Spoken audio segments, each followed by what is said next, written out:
Amados irmãos, que a graça e a paz do nosso Senhor Jesus Cristo seja com todos vocês. Vamos meditar na palavra do nosso Deus, a carta de Paulo aos Gálatas, capítulo 5, versículos 16 ao 26, as obras da carne e o fruto do Espírito. Digo, porém, andai no Espírito e jamais satisfareis a concupiscência da carne, porque a carne milita contra o Espírito e o Espírito contra a carne, porque são opostos entre si, para que não façais o que porventura seja do vosso querer. Mas se sois guiados pelo Espírito, não estáis sob a lei. Ora, as obras da carne são conhecidas e são prostituição, impureza, lascívia, idolatria, feitiçarias, inimizades, porfias, ciúmes, iras, discórdias, dissensões, facções, invejas, bebedices, glutonarias e coisas semelhantes a estas, a respeito das quais eu vos declaro, como já outrora vos preveni, que não herdarão o reino de Deus os que tais coisas praticam. Mas o fruto do Espírito é alegria, paz, longanimidade, benignidade, bondade, fidelidade, amor, mansidão, domínio próprio. Contra estas coisas não há lei. E os que são de Cristo Jesus crucificaram a carne com as suas paixões e concupiscências. Se vivemos no Espírito, andemos também no Espírito. Não nos deixemos possuir de vanglória, provocando uns aos outros, tendo inveja uns dos outros. Amém. Oremos. Nosso Deus, nosso Pai eterno, te louvamos e te bendizemos por mais um dia de vida que nos concede. Rogamos que venha falar conosco nesta manhã, através da tua santa palavra. É a oração que fazemos em nome de Jesus. Amém. Meus amados irmãos, todo cristão vive a realidade desta batalha travada entre carne e espírito. Há uma história de um homem que criava 2 cachorros com o intuito de colocá-los para brigar, né? Na verdade, ele fazia ali uma briga entre aqueles cães para ganhar dinheiro, porque ele promovia apostas em relação àquela briga para ver qual daqueles 2 cães ganhariam a batalha. E ele usava a seguinte estratégia: na semana ele tinha um cão branco e outro preto. Na semana que ele queria que aquele cachorro branco ganhasse a luta, era simples, ele deixava o outro sem comer aquela semana ou comendo muito pouco e alimentava mais aquele que ele queria que ganhasse a luta da semana. E aí, os apostadores que já eram, na verdade, combinados com ele, apostavam naquele cachorro que, claro, seria o vencedor daquela luta. Por quê? Porque ele havia alimentado mais naquela semana aquele cachorro que ele queria que vencesse a luta. Na batalha espiritual em que nós vivemos, a batalha entre a carne e o espírito não é diferente. E o apóstolo Paulo, ele diz logo no primeiro versículo, aqui no versículo de número 16, ele dá a receita curta e objetiva para aqueles que querem vencer a carne. Ele diz: digo, porém, andai no Espírito e jamais satisfareis a concupiscência da carne. Ou seja, você quer ter domínio sobre a carne, ande em Espírito. Versículo 17. Porque a carne milita contra o Espírito e o Espírito contra a carne, porque são opostos entre si, para que não façais o que porventura seja do vosso querer. Ele deixa aqui bem claro a batalha que é travada entre a carne e o espírito. São totalmente opostos entre si, né? A carne, evidentemente, deseja as coisas carnais, as coisas terrenas, e o espírito tende a buscar as coisas espirituais, as coisas concernentes a Deus e a sua palavra. Versículo 18. Mas se sois guiados pelo Espírito, não estáis sob a lei.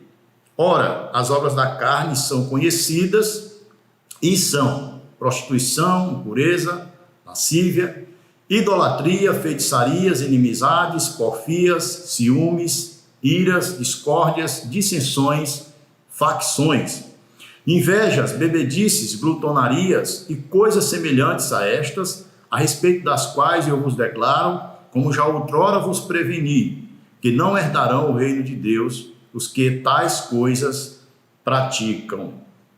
Ele relata aqui agora as obras da carne, em primeira mão, para que a gente possa ficar, de fato, não é difícil detectarmos, né, as obras da carne, mas Paulo faz questão de catalogar essas obras, né? Ele faz questão de citar uma por uma, para que a gente possa ter uma consciência maior de que quando nos portamos desta forma, nós estamos, na verdade, evidenciando as obras da carne. Primeira seção de versículos, os primeiros versículos que nós lemos, né, do 16 ao 18, ele dá a consciência da batalha travada entre a carne e o espírito e deixa claro quem é que vai vencer esta guerra.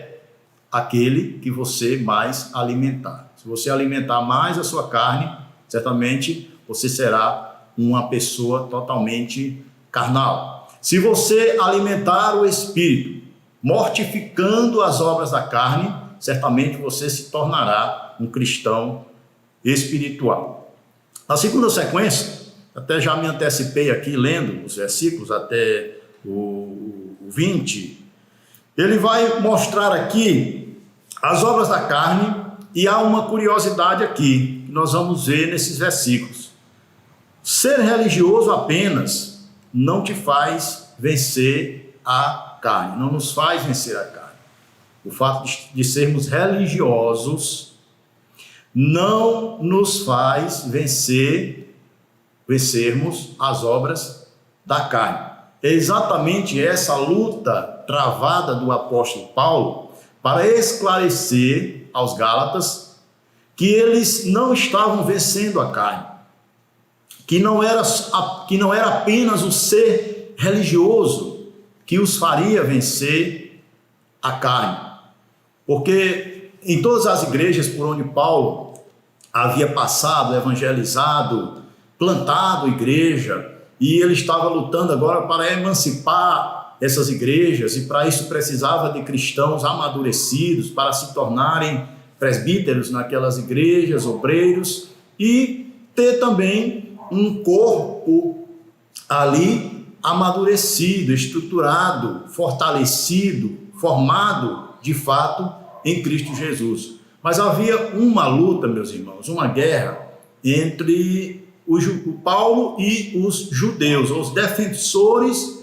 do judaísmo, porque por onde Paulo passava, pregando a Cristo e a liberdade que agora nós temos em Cristo, os judaizantes passavam pregando novamente a volta à escravidão da lei, né? Querendo levar aqueles cristãos que já haviam se convertido, já haviam se batizado, estavam em Cristo, mas querendo levá-los agora de volta, como Paulo mesmo afirma, aos rudimentos da lei, fazendo aquelas pessoas pensarem que eles tinham novamente que se circuncidarem, que eles tinham que viverem, mesmo sendo cristãos e sendo gentios, que eles tinham que viverem como judeus. E isso era uma guerra que o apóstolo Paulo, ele procurava vencer naquela época com uma pena e um pergaminho, né? Escrevendo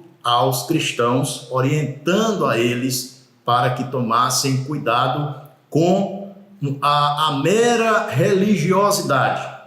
E o mais importante era estar em Cristo. E nós vamos ver isso no texto que já li aqui alguns versículos, gostaria de reler versículos 19 e 20, diz assim: ora, as obras da carne são conhecidas e são prostituição, impureza e lascívia. Paulo cita essas 3 categorias de obra da carne. Essas aqui são de caráter externo e são fáceis de detectar: a prostituição, a impureza e a lascívia, né? Prostituição nós sabemos que é a comercialização do corpo, né? É o ato sexual de forma ilícita, fora do casamento, e uma prática da venda do corpo. A impureza nós sabemos que é exatamente coisas que permeiam as nossas mentes, os nossos corações, pensamentos e sentimentos que são contrários à palavra de Deus e à natureza espiritual de qualquer pessoa que já foi convertida a Cristo. E a lascívia é digamos assim, a provocação. Alguém que se veste ou se porta de tal forma que desperta a sensualidade. E muitas vezes nós achamos que só as mulheres praticam esse pecado, mas os homens também praticam esse pecado da lascívia, de tentar despertar o impulso sexual da outra pessoa, de outras pessoas, né? Chamar a atenção, seja através de vestimentas inadequadas, seja através de comportamentos, de exposição do corpo com o intuito de chamar a atenção para si. Pois bem, essas 3 categorias de fruto, né, de frutos da carne, ou melhor dizendo, de obras da carne, são externas e são fáceis de detectar. E aí no versículo 20, versículo 21 também, Paulo vai falar aqui do restante dessas obras da carne, que são de caráter interno, portanto mais difíceis de se identificar e até mesmo de se assumir, principalmente aqueles que já se intitulam cristãos, que já se dizem convertidos a Cristo, muitas vezes não querem admitir que estão evidenciando essas obras da carne.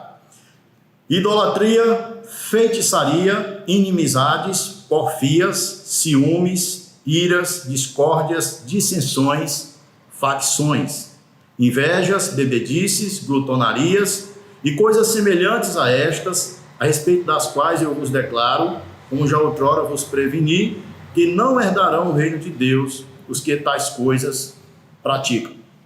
Embora também seja bem claro, aqui são palavras conhecidas por nós, mas eu gostaria de dar uma rápida pincelada para que tenhamos o entendimento correto do que vem a ser essas obras da carne.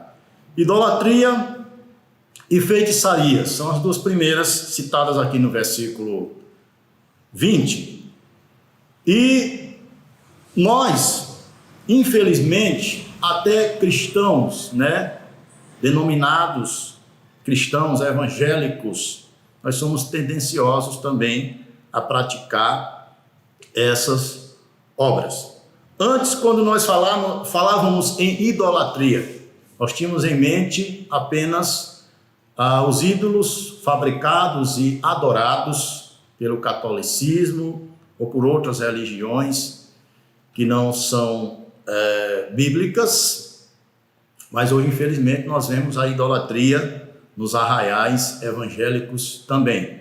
Talvez você não adore a imagem de escultura, o santo de barro, mas nós vemos muitas pessoas se utilizando de muitos objetos também como amuletos ou como objetos que supostamente podem trazer alguma graça em si mesmo, podem operar milagre, tornando-se, portanto, objetos de idolatria dentro também dos arraiais evangélicos. As pessoas estão tentando trazer de volta símbolos do judaísmo que na verdade apontavam para Cristo e que Deus não quer mais isso de nós.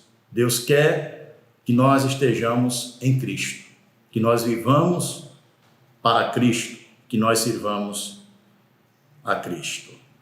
Portanto, temos que ter cuidado com isso, né? Feitiçarias, tanto a idolatria como a feitiçaria, nós que vivemos em solo brasileiro, sabemos que o Brasil é conhecido como o país do sincretismo religioso, uma junção de várias religiões, né? Por conta também da colonização do Brasil, vieram pessoas.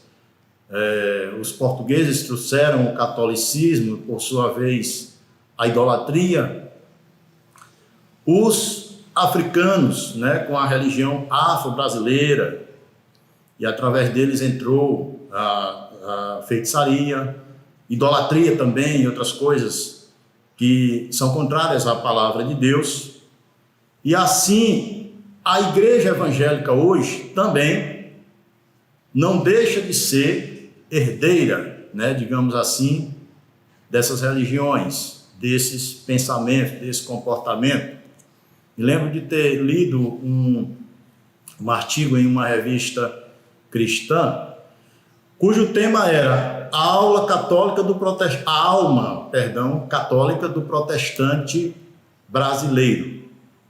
E era exatamente isso, como que nós saímos da idolatria, né, ou falando em relação ao povo evangélico, das crendices, das superstições, mas parece que essas coisas não saíram de nós. Vez por outra, nós estamos vendo aí cristãos voltando às superstições grosseiras, voltando à idolatria, voltando a crendices que nada tem a ver com ser uma nova criatura e com estar em Cristo. Totalmente contrário à palavra de Deus, né? Então, meus amados, avançando aqui, Paulo diz também que as inimizades e as porfias, ou seja, as contendas e as disputas dentro da igreja, entre o povo de Deus, são uma prova evidente de que a carne ainda está reinando, a carne ainda está imperando, a carne ainda está dominando esses cristãos que se intitulam espirituais, né? Ciúmes, iras, discórdias, dissensões, facções. O ciúme, que por sua vez suscita a ira, que também gera a discórdia, dissensões e termina em facções. Que são facções? São divisões no corpo de Cristo, né? São pequenos grupos que se opõem entre si. E nós não estamos explorando muito, né? Não queremos utilizar de muitos exemplos que, na verdade, nós temos e poderíamos citar, mas esse não é o objetivo nesse momento, nessa mensagem. Mas é importante que venhamos a meditar nisso. E Paulo está escrevendo a um público religioso. Eu estou me dirigindo também à igreja do Senhor Jesus. Cuidado, não nos enganemos, porque Deus não quer em nós, não quer de nós uma religiosidade aparente, que venhamos a vestir uma capa religiosa de alguém que é espiritual, mas na verdade quando produz o fruto, na verdade são obras da carne e não o fruto do Espírito. Invejas, bebedices, glutonarias. É interessante quando a gente fala sobre bebedices e glutonaria. Às vezes nós temos uma oposição ferrenha à questão da bebida. Eu também faço oposição, né, de forma exagerada, irresponsável, exacerbada, fora daquilo que a palavra de Deus determina para nós. Mas em relação à glutonaria, às vezes nós observamos que as pessoas que têm uma grande oposição à bebedice não faz oposição à glutonaria, né? Eu ouvi alguém falando assim, diz que os crentes, o que não bebem, comem, né? E às vezes nós presenciamos em algumas reuniões cristãos que são glutões, que comem de forma exagerada e não tem nenhum cuidado, nenhum pudor, nenhum receio em relação a isso. Mas quando fala assim em relação à bebida, aí sim as pessoas se assustam, se escandalizam. Não defendo nenhum e nem outro, não sou a favor de nenhum e de nem outro. Mas eu quero só esclarecer que ambos estão no mesmo peso e na mesma medida diante de Deus, né? Você faz oposição à bebida, à bebedice, faça oposição também à glutonaria. Tomemos cuidado, meus amados irmãos. E coisa semelhante a estas, a respeito das quais eu vos declaro, veja aqui a gravidade, né, dessas coisas. E a gravidade tanto de uma como de outra. De todas as obras da carne que aqui foram citadas. Todas elas são gravíssimas. Por quê? Paulo diz assim: a respeito das quais eu vos declaro, como já outrora vos preveni, que não herdarão o reino de Deus os que tais coisas praticam. Vejam o quanto é grave, meus amados irmãos. Não herdarão o reino de Deus os que tais coisas praticam. Então tem pessoas dentro das igrejas praticando essas obras da carne. Haviam pessoas entre os Gálatas que eram altamente defensores da religiosidade judaica, mas tinham uma aparência, uma capa de religiosidade, mas praticavam as obras da carne. Portanto, não andavam em espírito e não agradavam a Deus. E ainda mais, um agravante maior, o que acabamos de ler: fazem parte da categoria daqueles que não herdarão o reino de Deus. Mas Paulo continua mostrando agora, meus amados, o procedimento de um cristão autêntico e o verdadeiro fruto, ou o fruto que o verdadeiro cristão produz. Há uma curiosidade aqui, sempre que leio esse texto eu gosto de atentar para essa curiosidade. Quando Paulo vai falar das obras da carne, ele fala no plural. Quando ele vai falar do fruto do Espírito, claro, ele fala no singular. Eu entendo que as obras da carne são diversas, como também o fruto do Espírito, porém o cristão, ele pode praticar algumas obras, outras não. Em relação às obras da carne é assim, né? Há um cristão que vai ter uma tendência maior para a idolatria, outro vai ter uma tendência maior para a discórdia, né, ciúmes, para a bebedice, outro para a glutonaria. Então é plural. Quando fala do fruto do Espírito é singular. Por quê? Eu entendo que o fruto do Espírito, se alguém tem o Espírito Santo, ele vai produzir tudo isso. Ele não vai produzir o amor e a alegria, não. Ele não vai produzir a bondade e a longanimidade, não. Eu entendo que o fruto do Espírito, ele vem num pacote só. Por isso Paulo diz: mas o fruto do Espírito é amor, alegria, paz, longanimidade, benignidade, bondade, fidelidade, mansidão, domínio próprio. Contra estas coisas não há lei.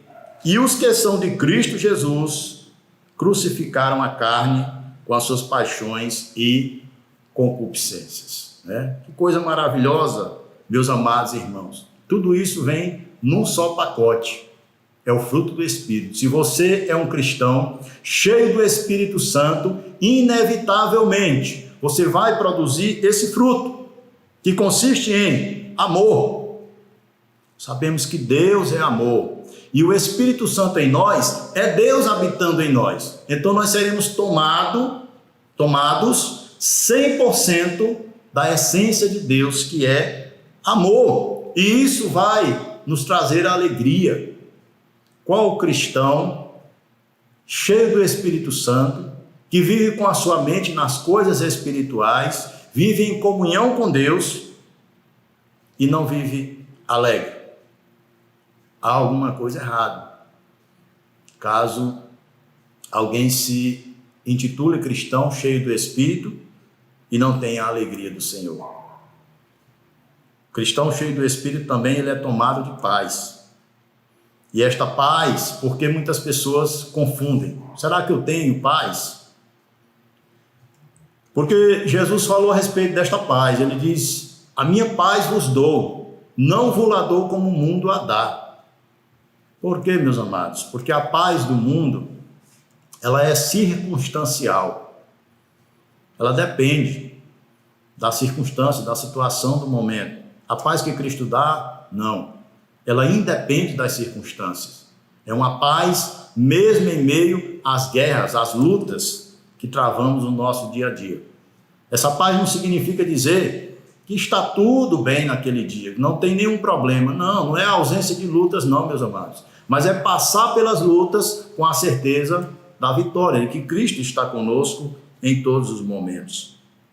A longanimidade, que é a paciência, esperar as promessas de Deus se cumprir na sua vida, com paciência e determinação. Benignidade, a bondade e a fidelidade. Você deve ser um cristão benigno, você deve ser um cristão bondoso e você deve ser um cristão fiel, se você tem o Espírito Santo. Mansidão, domínio próprio. A Bíblia, quando fala a respeito de Moisés, diz que ele foi o homem mais manso, que já existiu. Um homem altamente paciente. A mansidão está voltada para a paciência, para a tolerância.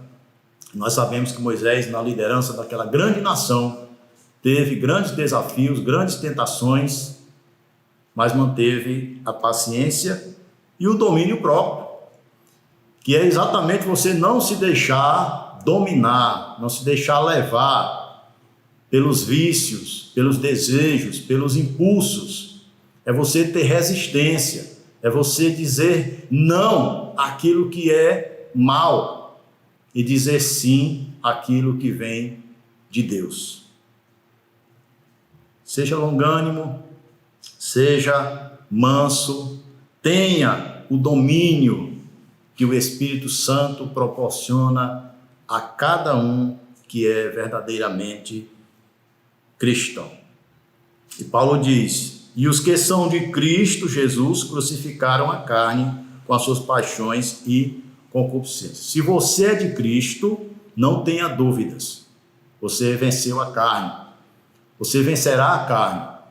Essa luta, ela sempre vai existir. O velho homem, vez por outra, ele quer se levantar, mas se você está em Cristo, a carne está crucificada. Paulo diz isso em um outro texto. Ele diz: eu estou crucificado com Cristo. Não vivo mais eu, mas Cristo vive em mim. Se vivemos no Espírito, andemos também no Espírito. Veja, meus amados irmãos, a nossa prática deve ser tal qual o nosso discurso. Se você se intitula um cristão espiritual, se você pousa de espiritual, seja de fato espiritual. E onde nós somos provados e testados se nós somos realmente espirituais, não é na igreja, não é evidenciando dons espirituais, é em casa, é nos bastidores, é nos seus negócios, é no seu relacionamento com os seus pais, com seus irmãos, com seus cônjuges, é nos seus negócios, se são limpos, se são honestos, é na sua postura diária, se você evidencia ou não o fruto do Espírito. Isso é que vai provar se você é um cristão de fato espiritual. E Paulo encerra esse trecho das Escrituras dizendo: não nos deixemos possuir de vanglória, provocando uns aos outros, tendo inveja uns dos outros. O crente verdadeiramente espiritual, ele não se vangloria. Ele vive diariamente na dependência de Deus e ele diariamente se humilha sob a poderosa mão de Deus. E ele não vive provocando aos outros. Ele não vive de forma alguma tendo inveja também dos outros, mas ele tem a sua própria consciência para com Deus, do seu valor, da sua determinação, da sua comunhão. Portanto, meus amados irmãos, essa é a palavra do Senhor para nós nesta manhã. Há uma batalha entre a carne e o espírito. Ser simplesmente religiosos não nos faz vencer a carne, mas é preciso de fato evidenciarmos o fruto do Espírito nas nossas vidas.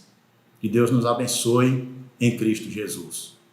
Vamos encerrar com mais uma oração. Nosso Deus, nosso Pai, graças te damos por esta palavra tão rica e poderosa. Nos faz, ó Deus, sermos não apenas ouvintes, mas praticantes da mesma. Derrama a tua bênção, a tua paz, e que possamos produzir o fruto do Espírito e não as obras da carne. É o que nós te pedimos, ó Pai, te agradecemos em nome de Jesus Cristo, nosso Senhor. Amém. Muito obrigado pela sua atenção mais uma vez. Que Deus em Cristo vos abençoe.